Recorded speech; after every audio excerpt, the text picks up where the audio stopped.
Hi, this is Clark Gillies. Go to the Blue Line Hockey Club for the full episode. Hello! Welcome back to the Blue Line Hockey Club, folks. We've got another exciting episode of the Blue Line Hockey Club. We have episode 100 tonight, milestone for the Blue Liners. We have all the usual suspects sitting in the house with us tonight. We have our IT guy with us tonight, Robbie Pete Peters. What's up, Pete? Hey, how you bombing him? And our producer, Patrick Uncle Lardy Sullivan. What's up, Patrick? Aloha. And your host of the Blue Line Hockey Club tonight, Mark the Doctor Morley. Oh, doctor.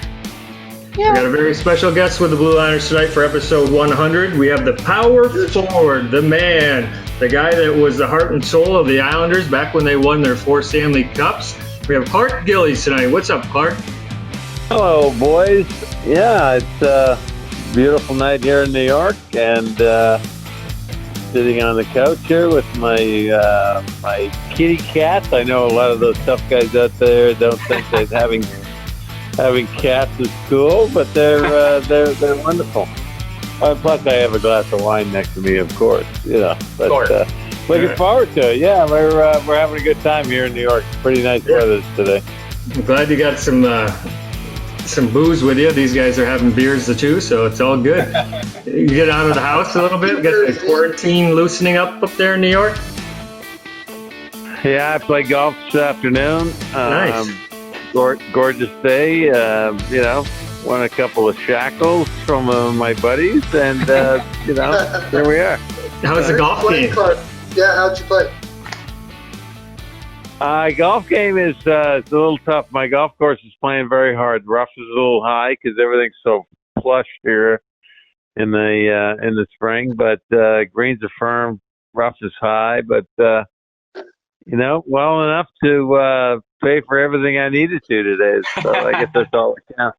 Was that big yellow thing in the sky tonight or no? Oh my God! Yeah, it was a gorgeous day. Yeah, it's weather's been good the last few days. We've had a very windy, chilly spring here in New York, unusual, but it's starting to warm up. So we're looking forward to getting out there. With all this social distancing that we have to do, it's kind of the only thing we can do to get outside. You know, it's this whole thing's been very strange.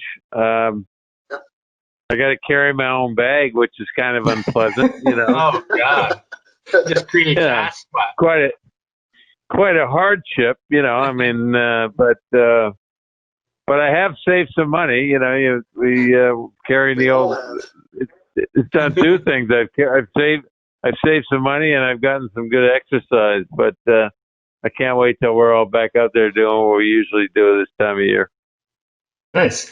Well, the three of us, there's one guy missing tonight, but there's usually 4 of us. We're all from a town called Canton, New York. So we're New Yorkers from way upstate, the town that St. Lawrence University is at. So I think you might know somebody that was involved up there named Ron Waskey. Do you remember Ron Waskey, the trainer for the Islanders?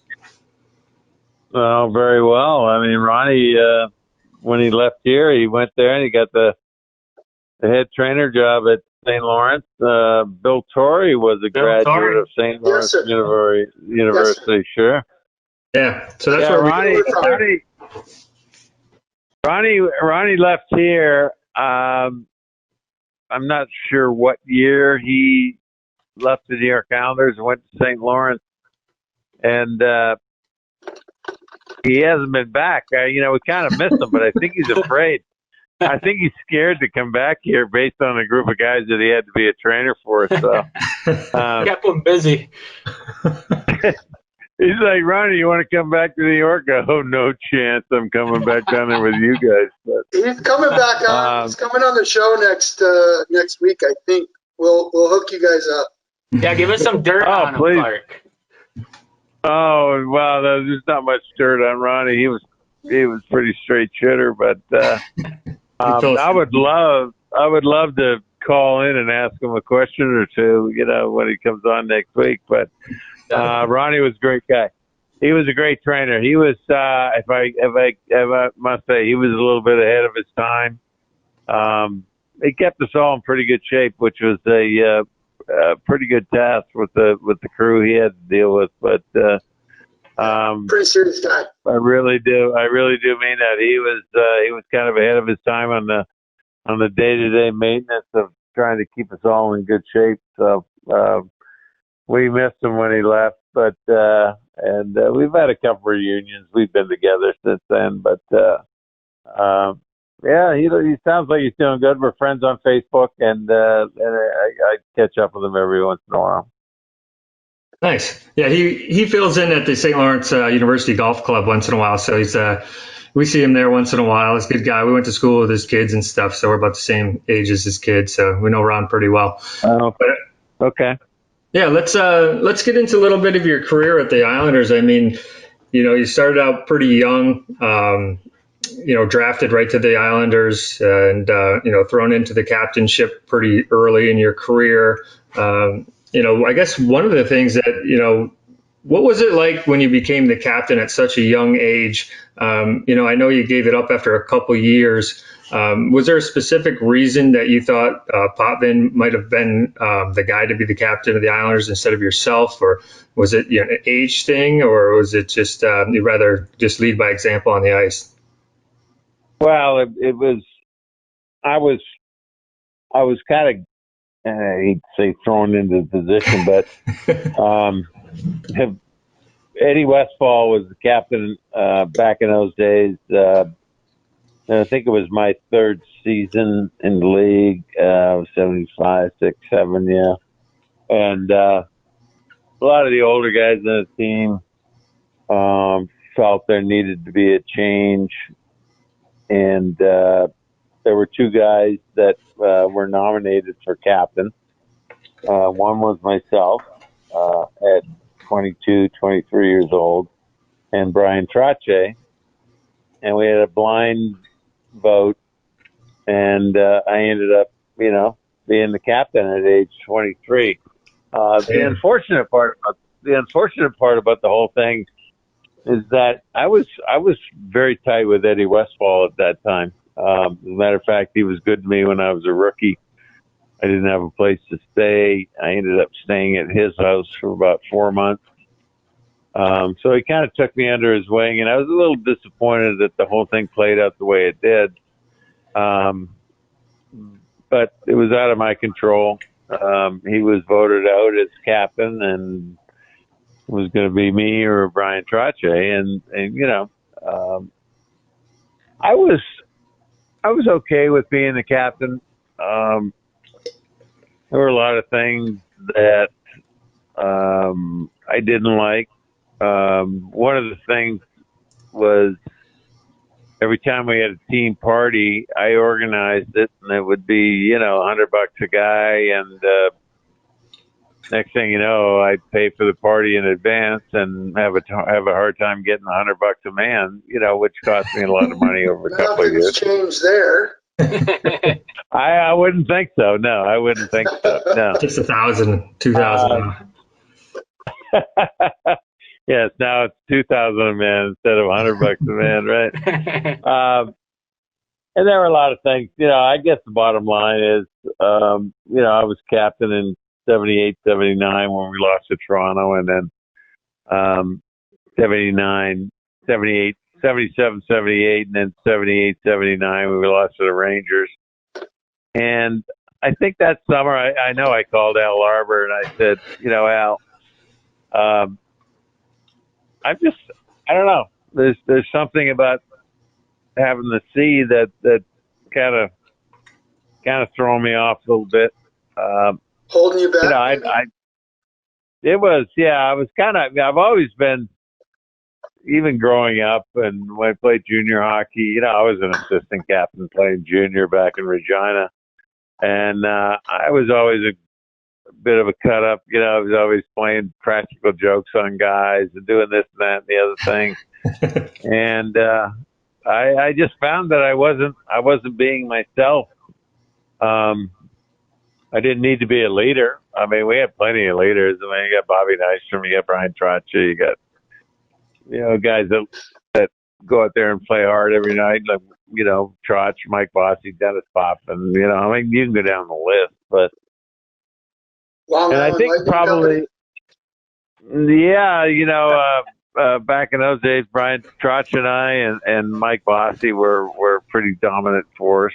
I just felt that kind of took away not so much my performance on the ice, but my enjoyment off the ice. Like I said,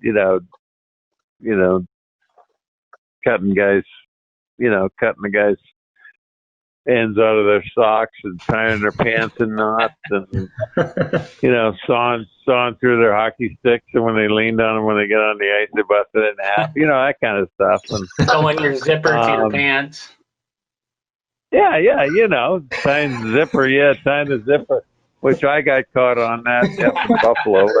Sounds like you heard about that one. Yeah.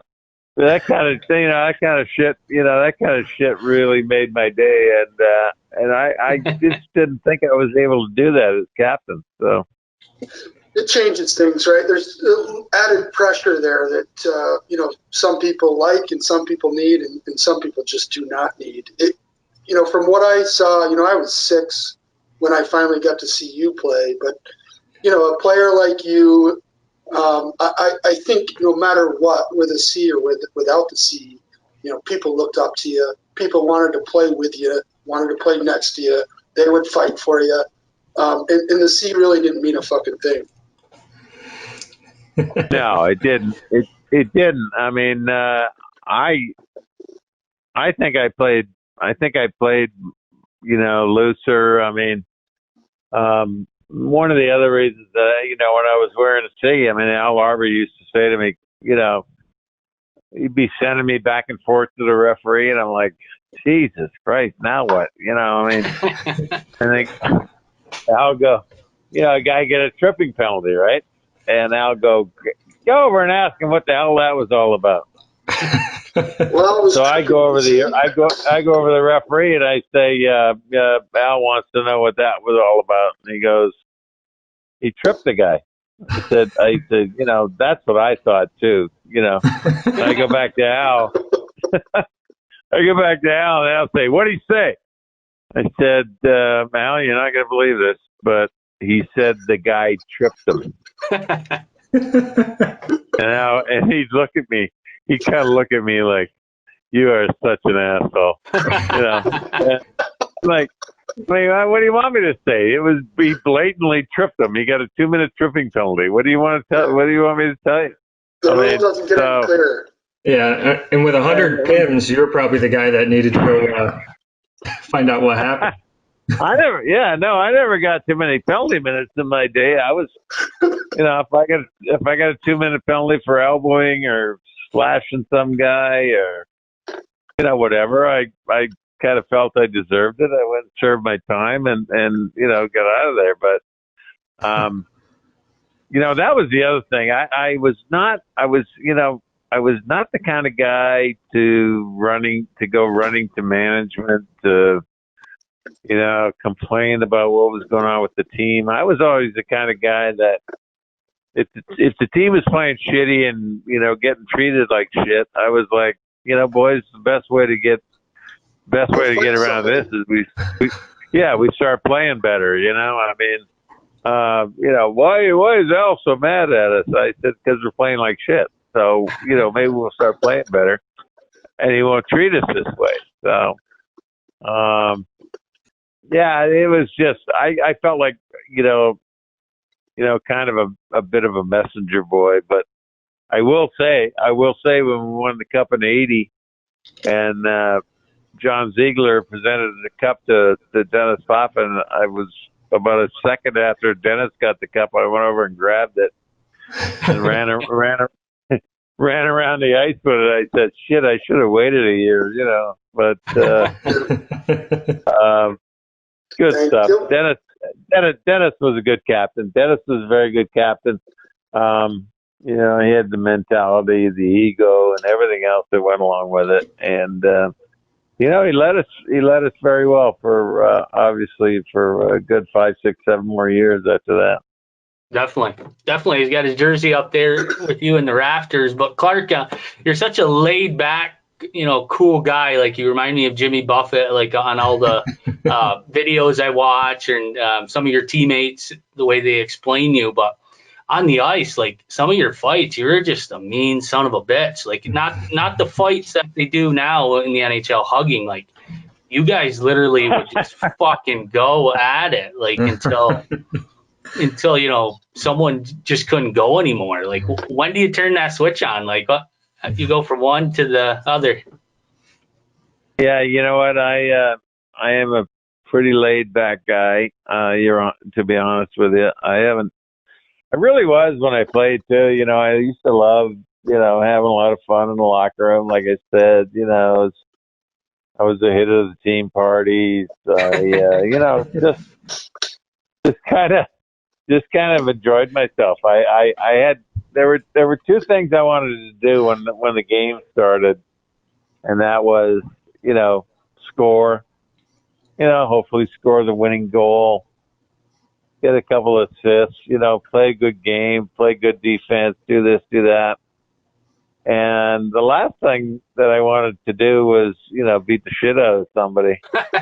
And it just happened. It happened. There were times I always, somebody says, "Oh my God, why did you do this to that guy? Or why did you do that?" And I said, "Well, I always looked at it as self-defense. If I didn't do it to him, he was going to do it to me."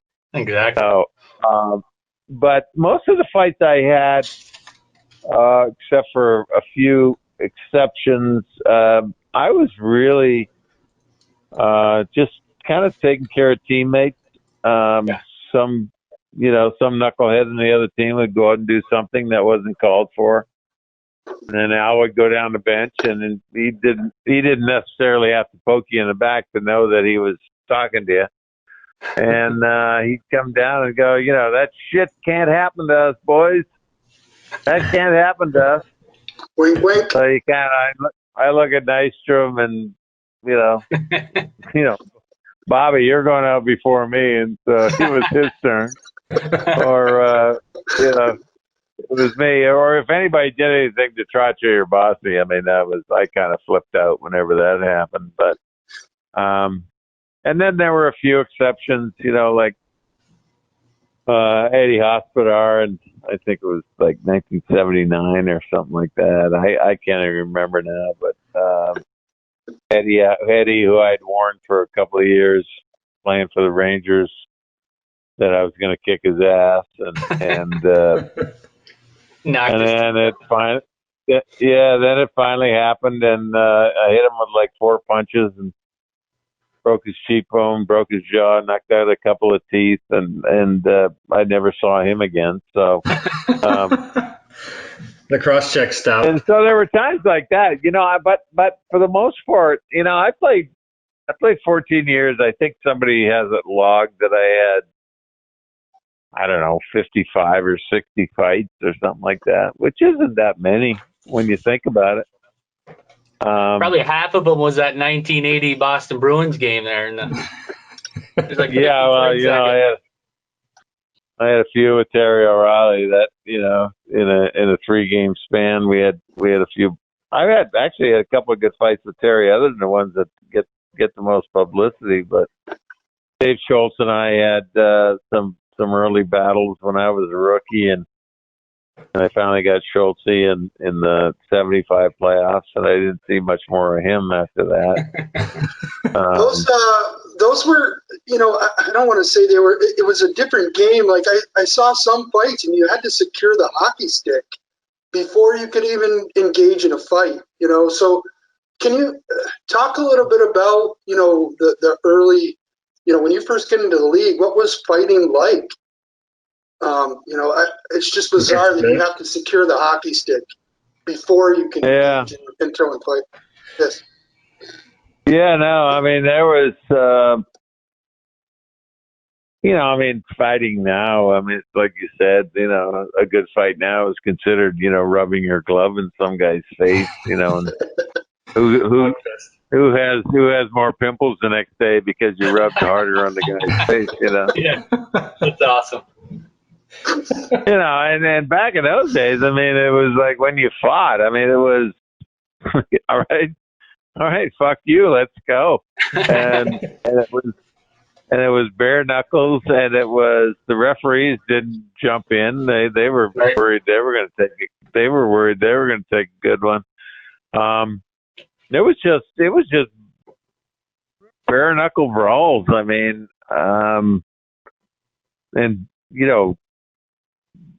line brawls and bench clearing brawls were, that was okay. That was a lot of fun. Common.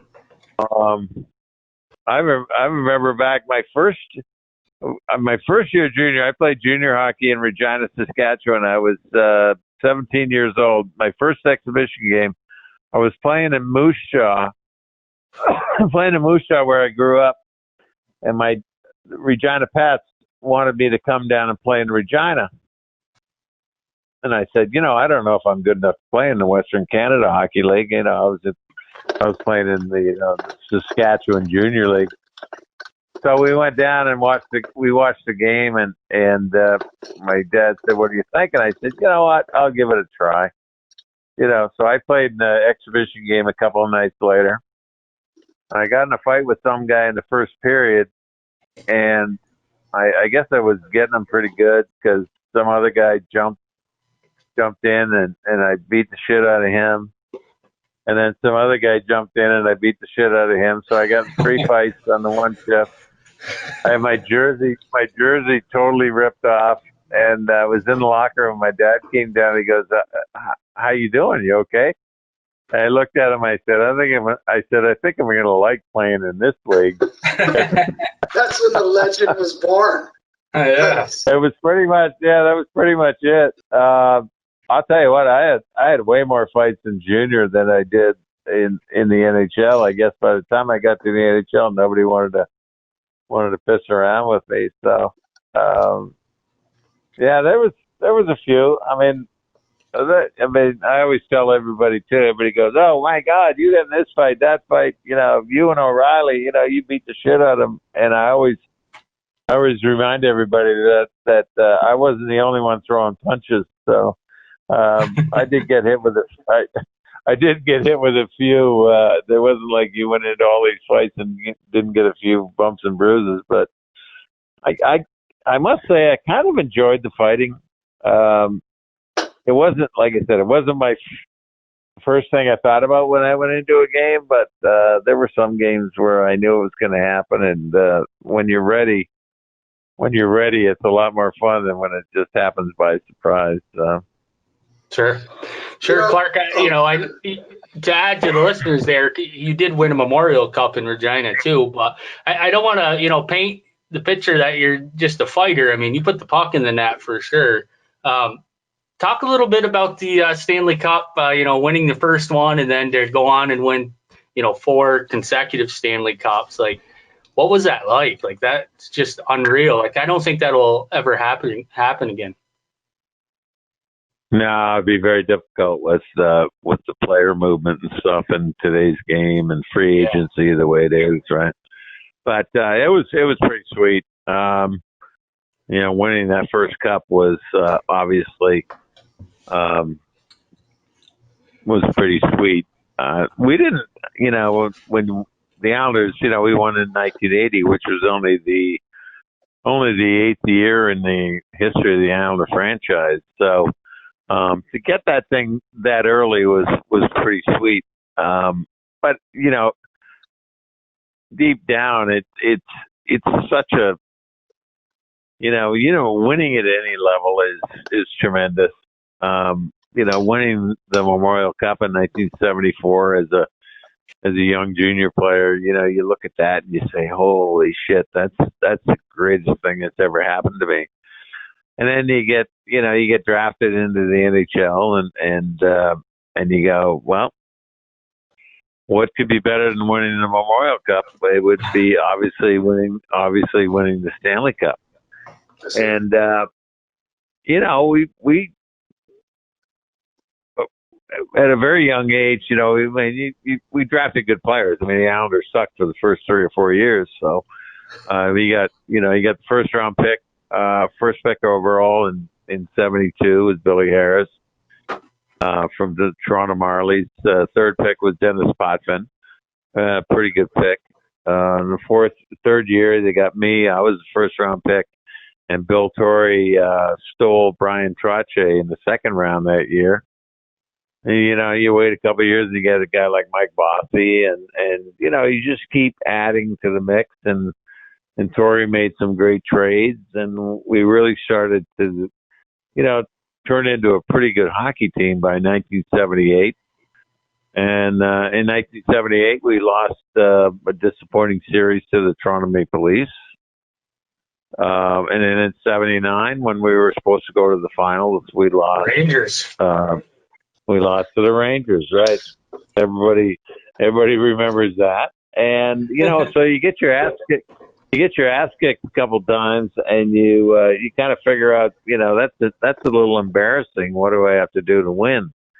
And we kind of took that step. I think the biggest step to us winning the Stanley Cup was that series against the Boston Bruins in 1980, when we finally did some of the things that we hadn't done. We got a little tougher. We stood up to the supposedly big bad Bruins, and then the league kind of took notice, and then we played the Broad Street Bullies, the Flyers, who also had a very tough reputation. We played them in the finals in '80, and beat them in 6 games. So, which was absolutely tremendous. I can't even tell you the feeling I had when Bob Nystrom scored at 7-11 in overtime, and we won the first Stanley Cup. It was like, holy shit, this is good. This is really good. Somebody asked me that. The offsides. Oh yeah, no, God, oh Jesus. I played in the Islander golf outing a couple of years ago. I played with 4 guys from Philadelphia. Before we teed off, I lined the 4 of them up, and I said, "Do all 4 of you assholes still think Bobby Nystrom was offside?" And they're like, "Yeah, he was offside. He was offside." But winning that first cup was beyond special. I can't even tell you. It was such a thrill. And then, to be able to knock that thing off, 3 more times in a row, and then ultimately lose in the finals in the 5th try. It was great. It was a great 5-year run. It was great. I played 12 years with the Islanders. Never missed playoffs. We were competitive every year, and so it was wonderful. Clark, I'm curious. You being the first power forward, it's amazing, obviously, to have that moniker put on you. But I'm curious, who did you think was good at that time? Who did you like to play against? Who was your challenge?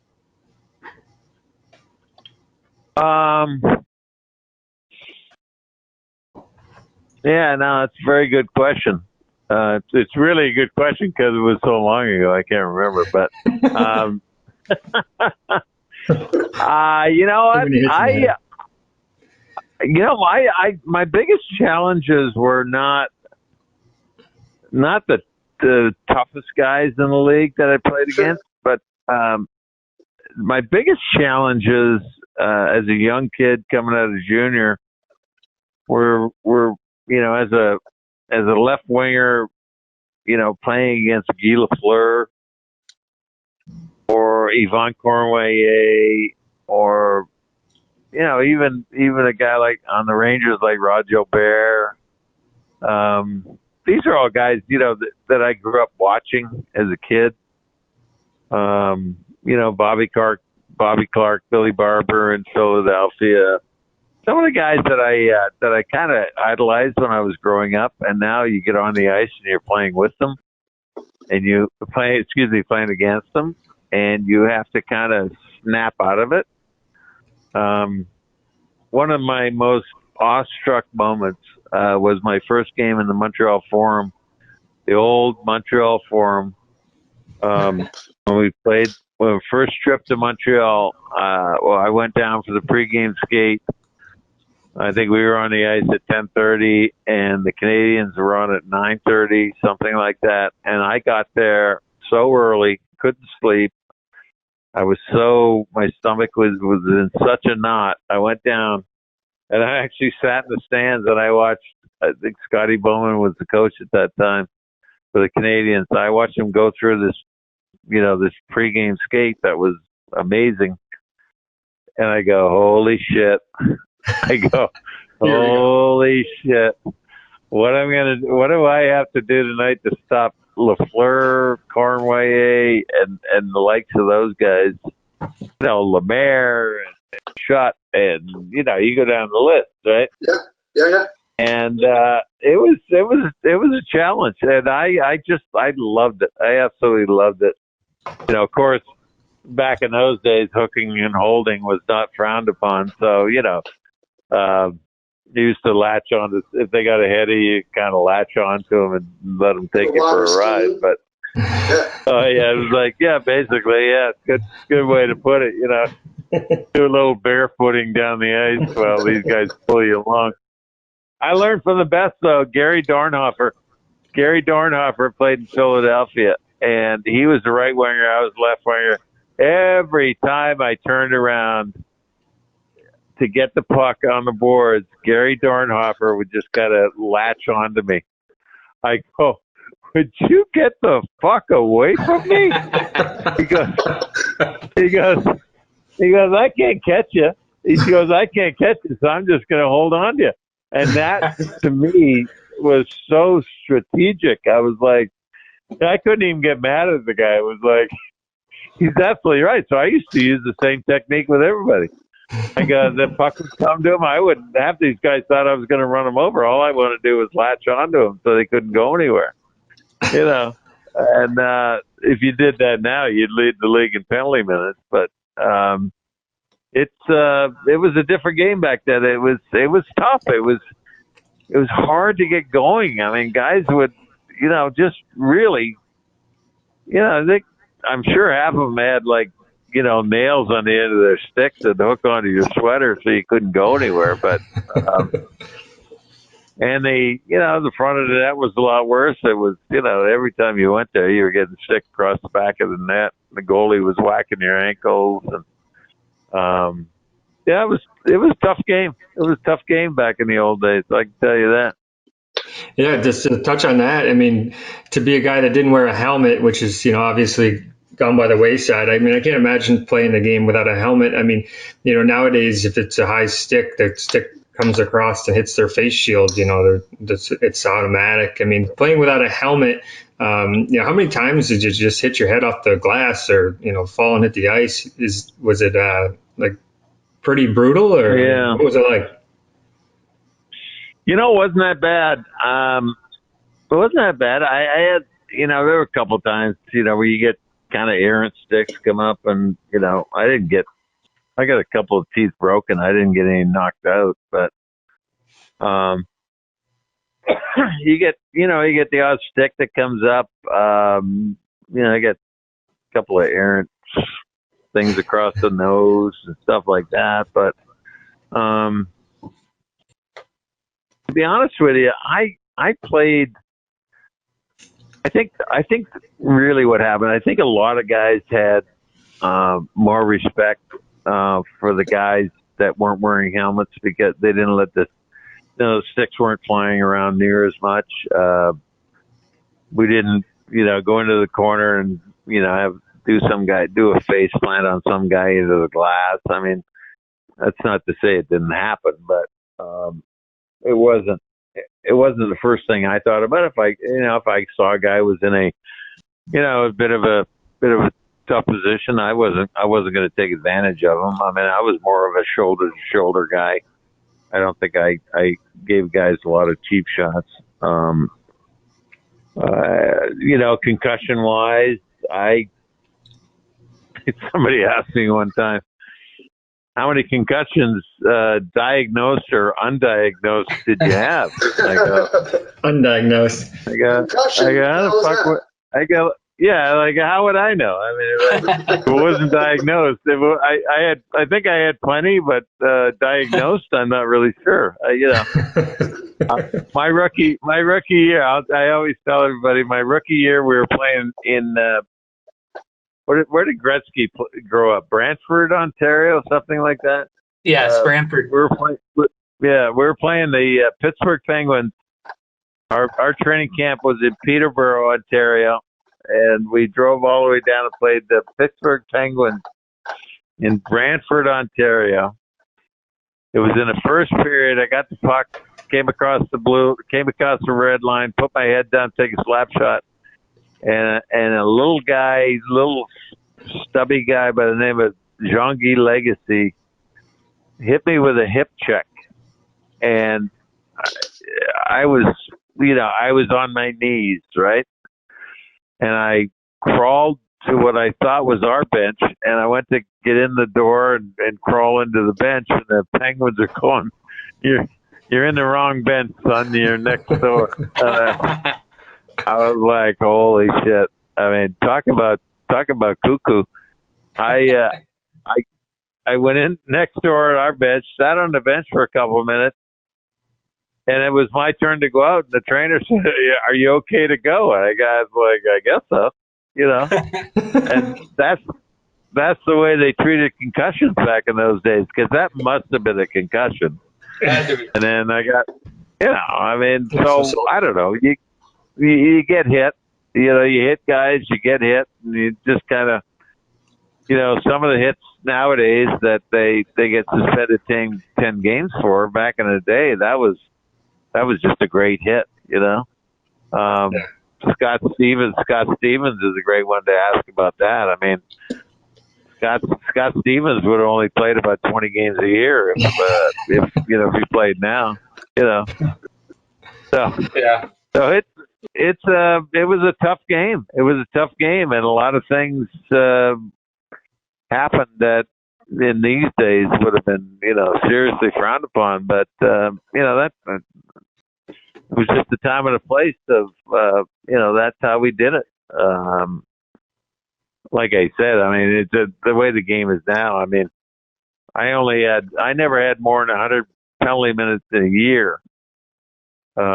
If I got the penalties I deserved back in those days, I'd have 100 minutes in penalties and hooking and holding calls, for God's sake. But first 10 games.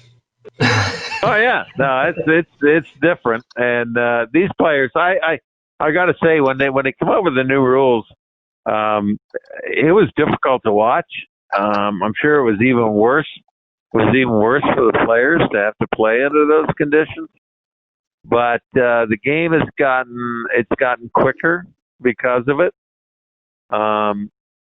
The guys, you got to keep your feet moving. You can't, as soon as you stop skating, you're going to get 2 minutes in penalties, because inevitably you got to put a hand on somebody or put a stick on somebody. So the game has gotten quicker.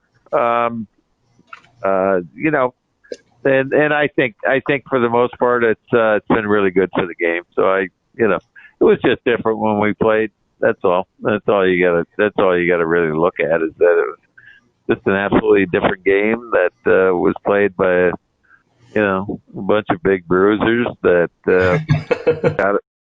got away with not being able to skate very good, I guess. I don't know. Clark, I'm curious, what tree did you use for a stick? What kind of stick? What tree did you guys use back then for sticks? When I first broke into the league, we used coho. Coho. Yeah. Coho, Sherwood. Coho was an awesome stick. We were fortunate. We had the manufacturer of coho was about his plant. It was the guy that owned the sticks. I'm actually still a member at my golf club. He's 92 years old. A guy by the name of Warren Amendola. He owned the franchise for Coho, which was a Finnish company at that time, and they were really, without exaggerating, about 2 blocks away from our practice rink here on Long Island.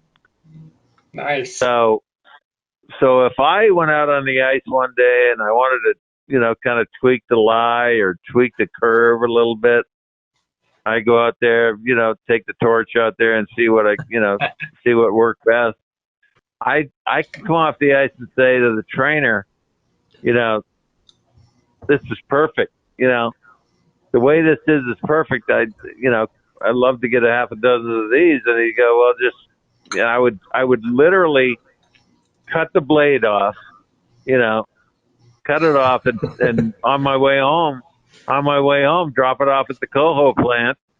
And the next morning on my way to practice, I could pick up a half a dozen sticks just the way I wanted them. Perfect. I mean, it was such an advantage because, if you did that, if you're playing in Minnesota, you'd do what everything I did, cut the blade off, put it in a box, send it to New York, and about, 10 days to 2 weeks later, you get a dozen sticks. I used to get them the next day. And, it was incredible. So I used coho for the longest time. And then one day, Mike Bossy got a half a dozen of these white Titan. I'm going, I go, boss, what are those? He goes, it's a company out of, I think they were out of Montreal or something. I go, those are the sweetest looking sticks I've ever seen. And he goes, well, I got to deal with these guys. I said, I need to get a half a dozen of those, boss. I mean, you can't be the only ones using these things. So I sent one of my cohos to Titan, and I'll never forget. We were playing in Toronto against the Maple Leafs. I show up. I get to Toronto. I get to the rink that night, and I've got 6 brand new Titans, these white Titans. I go, holy shit, these are sweet. I go up for warm up, right? Chico Resch. Chico's starting the game that night. That was back in the days we used to line up at the red line, and you get a puck and you go in and take a slap shot or whatever. And so I push the puck ahead. It gets to the blue line. I take a slap shot and rip it right over Chico's head. I went, holy shit! It was like a gun went off in my hands. And I'm like, holy shit! What was that? And I went over to Chico and I said, Chico, I am so sorry. I said, I don't know what happened. I said, I've never shot the puck like that. He goes, what the hell? I know. He goes, what the hell was that? And I go, I don't know. And it ended up in the first period. I scored on a slap shot, just got over the blue line. I think I scored. I think Mike Palmetier was the goalie or whatever at that time. And I just drove one in the bottom left corner or whatever. And I was like, I am a Titan guy forever. These things were so good. Nice, good stuff. I gave one to Dennis Poppin to try. Dennis Poppin had one of the best wrist shots in the history of the game. I gave him one of my 6 to try, and he almost killed Chico like 7 times at practice.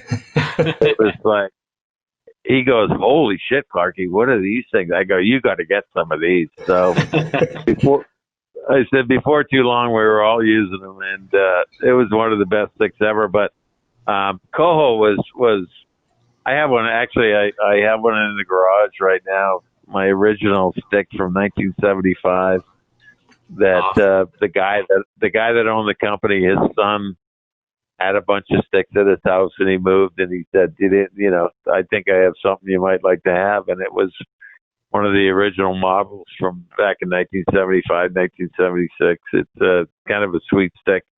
And it was sort of like like these composite sticks that the guys use now. That's the way the wood sticks were back in those days. They were just feather light, and man, you could really fire the puck with these things. I can tell you that.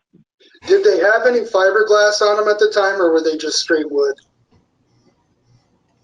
Originally, were just straight wood. The cohos were all wood.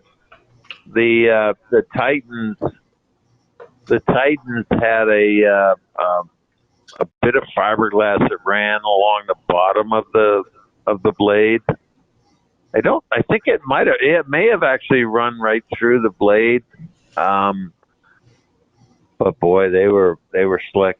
I mean, holy shit. And they were sharp too, I can tell you that. The blade, the end of the blade was like a razor blade. So if you caught somebody the wrong way, they were going to the infirmary to get sewn up. So Nice hook around the arm. Oh, yeah, rip your arm off for God's sake. I know. I was the recipient of one of those. I was back checking. I forget what team we were playing. I was back checking a guy, and I got my head down. Trying to catch him. Next thing you know, one of these Titans comes under the guy's arm. It was Dennis Papa went to get the guy. And he went to pitchfork him, and it came right through and just ripped the left side of my cheek wide open. And I'm like, I went in, and it was good though, because it was a very clean cut. It was like, like 2 inches long, ripped my cheek apart. But it was a nice clean cut. The surgeon didn't have to pull it together very nice, really nicely. It was a very good cut. So, but and they were heavy, When you slashed a guy, they didn't break. I'll tell you that right now. They did not break. So, good stuff. Yeah. Hey, Clark, just wanted to, before we let you go here, I wanted to ask you a little bit about the Nassau Coliseum. Obviously, it was built, I think, right before you got to the Islanders. And they just recently, actually was probably state of the art back in that day. And then, the Coliseum was probably one of the, I don't want to say not so nice arenas when they stopped playing there a couple years ago. And now they've gone back to play a few games out in the Nassau Coliseum. Being from Long Island, being an Islander, how is that for the team and for the community in Long Island to be back there at the Coliseum?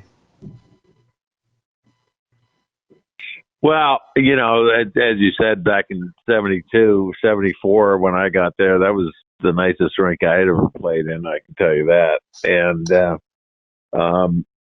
but, as with time, 40 some years later, things do get old. So the Islanders moving to the Barclays Center, while they were trying to find a new home. The Barclays Center was nice, but getting them back here, playing they refurbished the Coliseum a little bit. It's like putting lipstick on a pig. It looks a little nicer, but it's still the same old pig. But the fans love it. You get 14,500 people in there. It is so exciting to be part of a game at the old Coliseum. Not forget about what we did there and things like that. It's a great arena to watch the game. It's a bad arena to get a beer or to go to the bathroom, but it is a great facility to watch a game. Seen all the drawings and everything of the new building that should be completed, next fall at Belmont. It is going to be pretty sweet and pretty special. So. I can't wait. I can't wait to get into the new building. I think it's going to be a new beginning for this team. I think the fans are really going to support them. They've got some exciting players on the team with Barzal and the kid they got from Ottawa, Pajot. They're just going to be good. They're going to be a good hockey team. And I think, to get into this new building and really develop their own identity. The Coliseum is always remembered for what we did there. So they're going to have their own building and create their own identity, which I think will do them all good. And can't wait. Like my bucket list, the greatest thing on my bucket list is to, drink out of the Stanley Cup again. and Yeah. the only way I'm going to do that is if the Islanders win. So I hope it happens before. I want to drink personally, not posthumously. So we'll see. We'll see.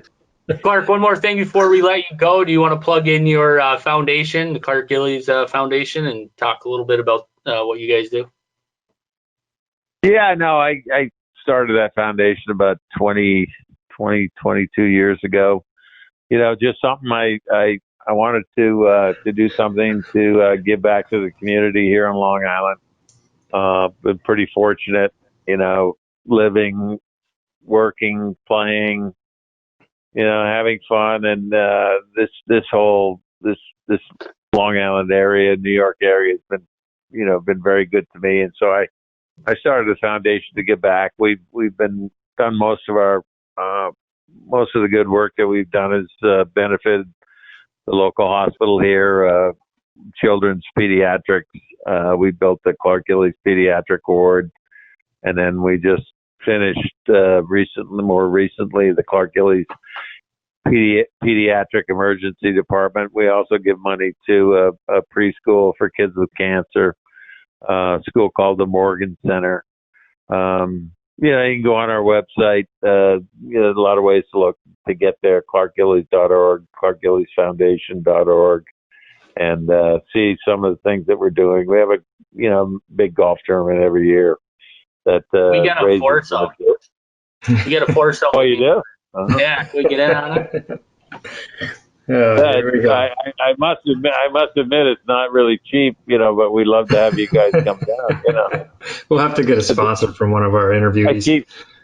I keep telling my board, we keep raising the price. People are going to have to take out a second mortgage to play in the tournament. But well, we've had some very, very, very strong support from the community, from my board, and we just keep going. I mean, I tell everybody I got to be careful. I can't get hit by a bus, or a lot of people have a responsibility to raise a lot of money. So it's just it's just a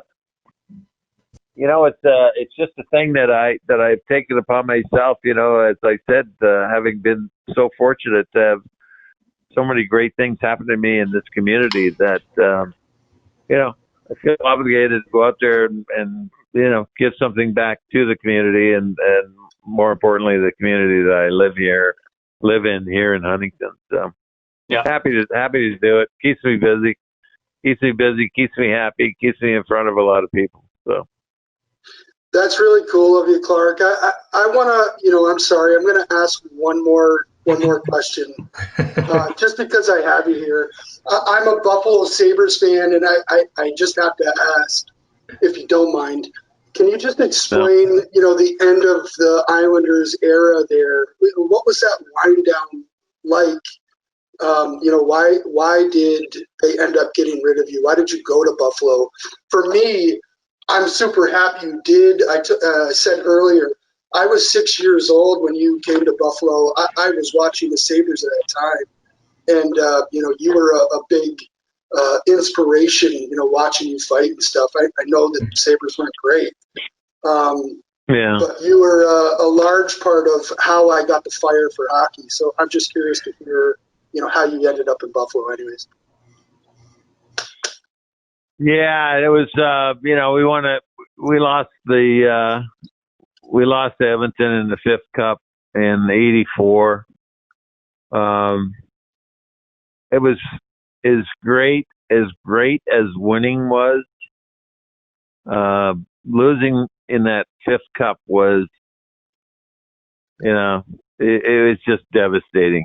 I think we got a little hosed on a couple of fronts. We were a little injured, and then if you remember that year, they changed the playoff format from 2 games at home, 2 away, 1-1-1 to 2-3 at home and 2 at home. And we lost the first game to Edmonton, and they won the next 3 games up in Edmonton, and we lost our Fifth Cup.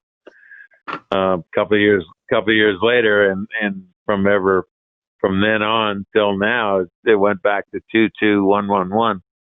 That's all I'm going to say about that. I'm still pissed off about that. But it was difficult after having that kind of success. I mean, didn't not even from 80 to 80, 84, 83, 84. We had good success before that from 70. I played 12 years in the Islanders. We never missed the playoffs. Yeah. And we got good. We got good quick. And we were good for a very long time. And then, you look at 85, 80, 86. I didn't have the greatest year. I think I was just worn out. And I didn't have a lot of adrenaline going into the season, and then we didn't do so hot 85, 86, and then Bill Torrey came to me at training camp in 1986, going into the 86, 87 season, and he said, I got that famous speech, Clarkie. We're going in a different direction, and you're not going with us.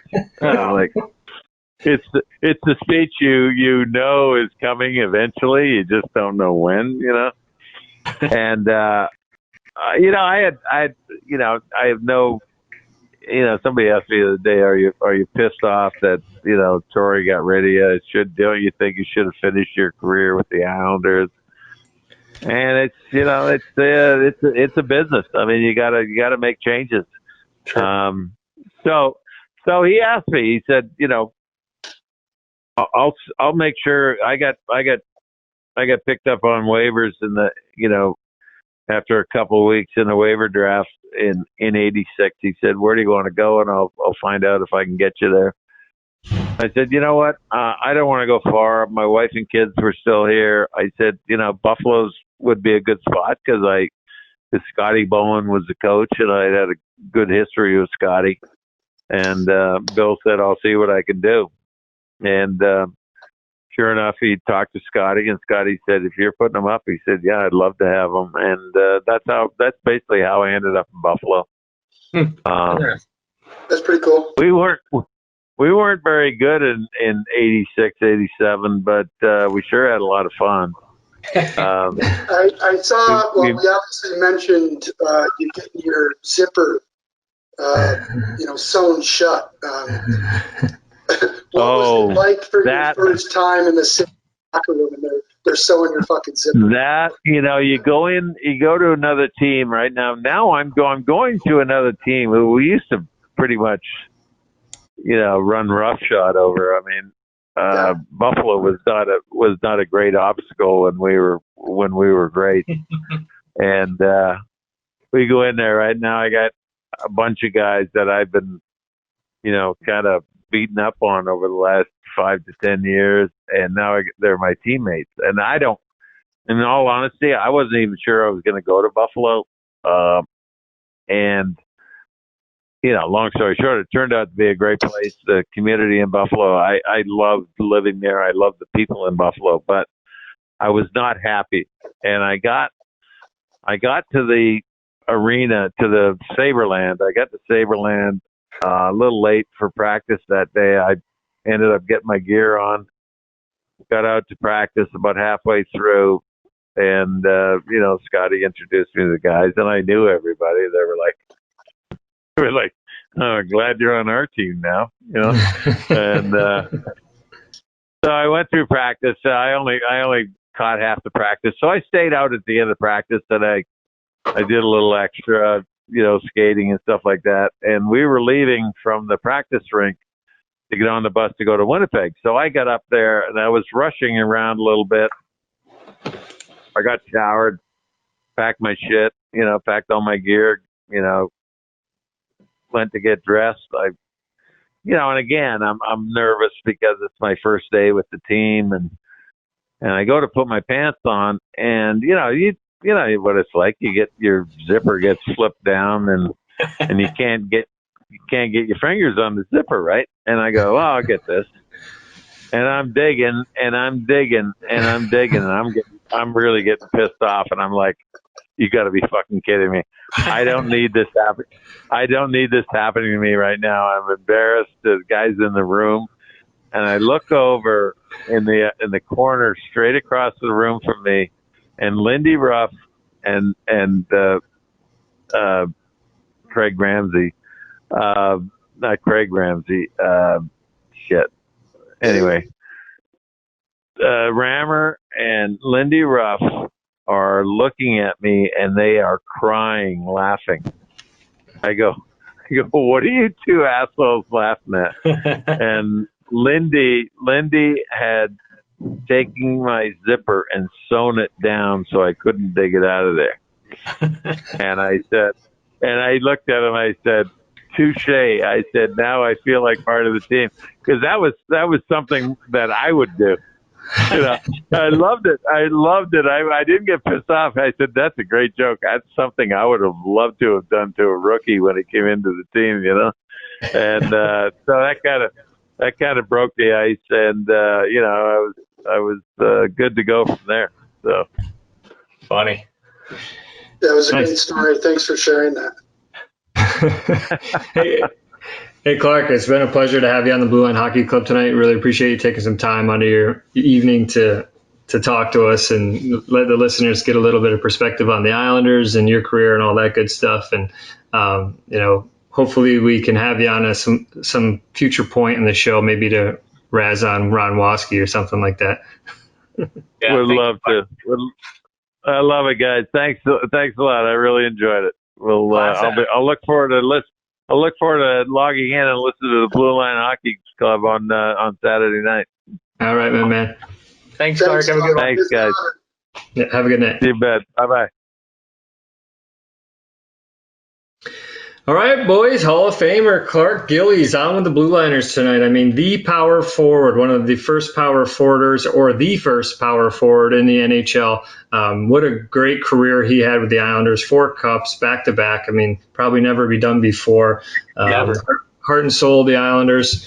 And, you know, he still lives in Long Island, and it looks like he's still a big part of that team there. I'm sure he's active in those you know, the current organization as well. So great to have him on. Great to hear his stories. What a good guy. Yeah, super cool guy. A fun fact, you know, Scotty Bowman is a major reason the pavilion exists today. He was one of the first guys to come to the location and raise funds. And, you know, for our listeners, that's where, you know, the guys from the Blue Line Hockey Club played. That's where we grew up playing. So without that rink, without Scotty Bowman, without Bill Torrey, without the St. Lawrence connections, you know, I'm not sure that we're even here talking today.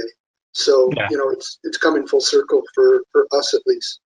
Yeah, I remember seeing pictures of Scotty Bowman up there at Pavilion. That is a good fact. But, you know, it was amazing to me to have him on here tonight. You know, just the Islanders winning 4 cups back-to-back consecutively, and him being a big part of that. You know, that's, you know, what we were saying, the Long Island Lightning Company. Power forward. He was the enforcer for Trottier and Bossy all 4 years, captain the first year. But, yeah, it was great speaking with Clark, and love to get him on again. Yeah, it's good to hear from these guys. You know, sometimes we get some current NHLers on, we get agents, we get, you know, coaches, you know, scouts, all realms of the game. And, you know, I kind of like listen to the old timers, you know, when we get guys that have been out of the game for a while, like the Grant Fewers and the Theo Fleurys, and, you know, these guys that can kind of let it rip a little more opposed to the current NHL players can't really be too risque when they're talking to us. So just to hear the old stories. Young and reserved, where we get these guys that are just like Theo Fleury said he slapped the fucking laptop right out of the coach's hand. But yeah, I'm the same way, Mark. I like these older guys to listen to them. You know, Theo is saying they smoke cigarettes in the locker room and shit like that. That's kind of what we like to hear. That's kind of what we did. So I'm with you. Yeah, very cool, man. And it just to, you know, we haven't really had anybody on from this Islanders dynasty. I think, what is there? There's only a few dynasties that they recognize in the NHL. How many? Let me see if I can pull that up real quick, fellas. What's that? What's the How question? many? It's got to be one. Bruins and the Islanders.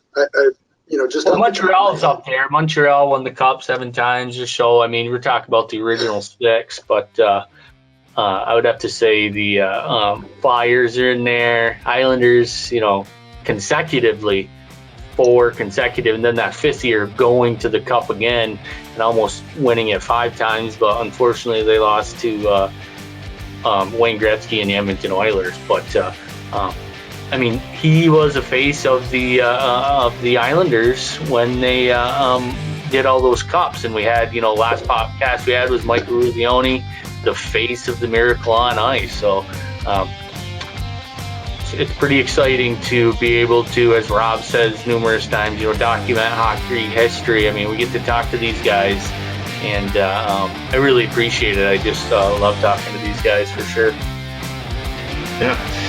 Well, boys, we're going to have some other cool guests coming up, and we're going to hopefully have some hockey to talk about fairly soon. I mean, we haven't really got too far on that, but it'd be nice to get this 24-team playoff structure going, get some more hockey talk going, and keep putting out some good podcasts for everybody. You guys looking forward to it? Yeah, finally getting some puck. They think in August they're going to try to finish the 19-20 season. We'll see what happens there. Obviously, it's not 100%. I do want to say this year when the season starts, we're joining forces with a website, Tarps Off Hockey. Just a bunch of podcasters that we just love hockey, and we're all collaborating together onto one website. Obviously, we're still going to have Blue Line Hockey Club with our guests, and so listeners can continue with Blue Line Hockey Club. But you guys will have to check out Tarps Off Hockey. There's going to be much more on that website, so check them out. Tarps Off Hockey. Yeah, a little bit of everything there. They got OHLers, fantasy hockey, Women's hockey, women's hockey, NWA. We're hitting it from every angle on Tarps Off, so that's going to be fun for sure. Yep. All right, boys. Until next time, keep your stick on the ice. See ya. Sweeto! Oh, doctor. Meow. Keep your head up.